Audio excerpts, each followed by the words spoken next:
Muito bom, bem-vindos ao meu canal, o canal do professor Martins de Biologia, Prof. Martins Bio. O meu objetivo é esclarecer a questão do jejum intermitente. E nós vamos falar do trabalho desse cientista aqui, certo? Que nós estamos vendo, o biólogo japonês Yoshinori Ozumi, tá? Ele é professor e pesquisador do Instituto Tecnológico de Tóquio, no Japão. O objetivo é esclarecer o que realmente ele fez. Então, em 2016, ele foi premiado por esse trabalho, certo? Ele recebeu o prêmio Nobel de Fisiologia e Medicina pela Academia Real Sueca de Ciências. O mais importante aqui é que, ao receber o prêmio, e o assunto era jejum intermitente, isso correu o mundo, certo? Todos os noticiários, as revistas digitais, dá para a gente dizer que esse trabalho foi um dos mais comentados nessa premiação desse ano e ainda reverbera até hoje, porque nós encontramos inúmeros trabalhos feitos a partir desse trabalho do jejum intermitente. A base do trabalho desse cientista é um processo chamado autofagia. E o que é autofagia? Auto significa próprio, fagia significa comer, ou seja, é quando a célula se alimenta dela mesma. E do que ela se alimenta? De partes envelhecidas e não funcionais. Mas o processo de autofagia já era conhecido? Sim, já era conhecido. Em qualquer livro de biologia, nesse assunto de citologia celular, vocês vão encontrar lá o processo de autofagia descrito e bem documentado. Então, qual foi a importância do trabalho dele? Primeiro foi a elucidação desse mecanismo. Esse foi um ponto-chave. Segundo, ele fala que esse processo é um processo de sobrevivência da célula, pela renovação. Então, ao renovar e eliminar partes envelhecidas, nós evitamos uma série de doenças, segundo o trabalho dele, certo? E as proteínas liberadas ali, elas são reaproveitadas, ou seja, as proteínas vão fazer parte de estruturas novas.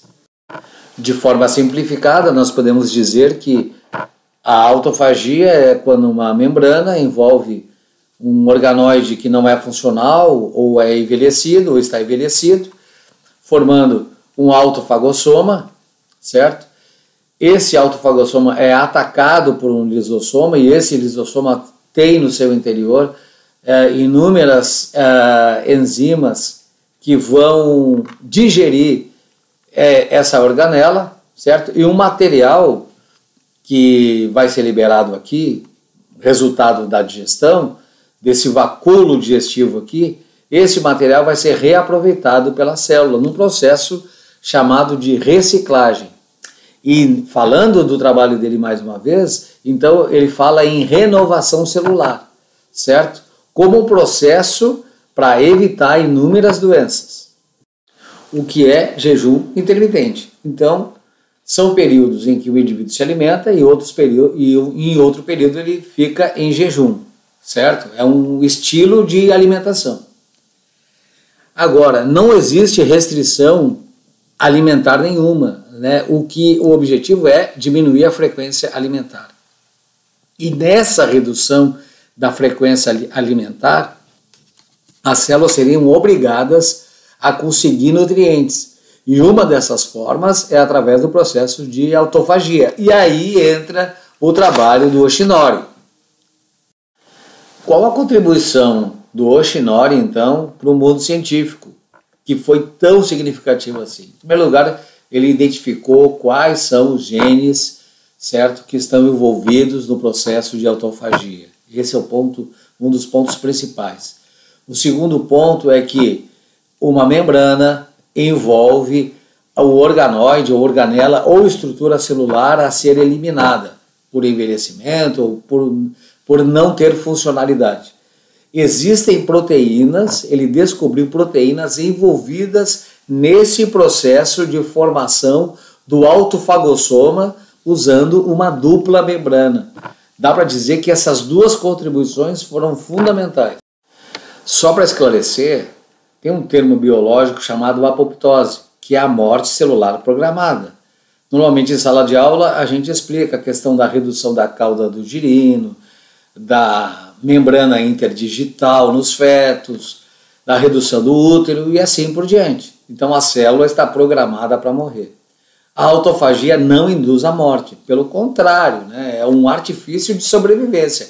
É uma forma de regular o metabolismo, eliminando, limpando a célula de estruturas que não funcionam.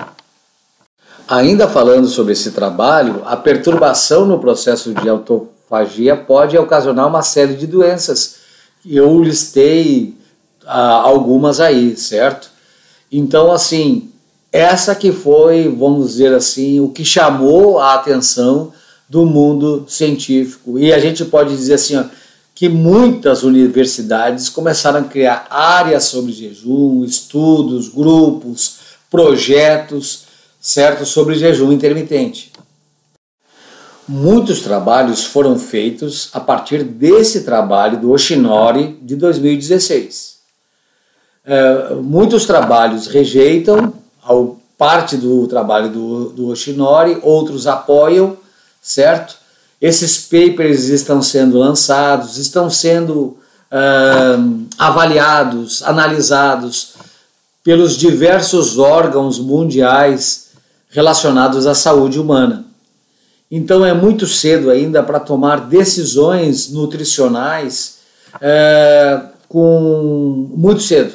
É muito cedo ainda. Nós temos que aguardar então a análise desse material todo, certo? Para daí tomar atitudes que sejam boas para a nossa saúde. A melhor recomendação é consultar um especialista, um nutricionista, um endocrinologista. Em 2020, a USP apresentou um trabalho na Sociedade Europeia de Endocrinologia, no Congresso. E aí, as dietas 5-2, chamadas 5-2, quer dizer o seguinte: 5 dias alimentado, 2 dias em jejum, podem aumentar o risco de diabetes tipo 2. Então, é um risco que nós não precisamos correr, certo, gente? Não dá para tomar decisões sobre a nossa saúde baseado no vídeo que assistiu, num blog que consultou. Não dá para fazer isso, certo? Procure o médico, que ele vai dar boas orientações para vocês.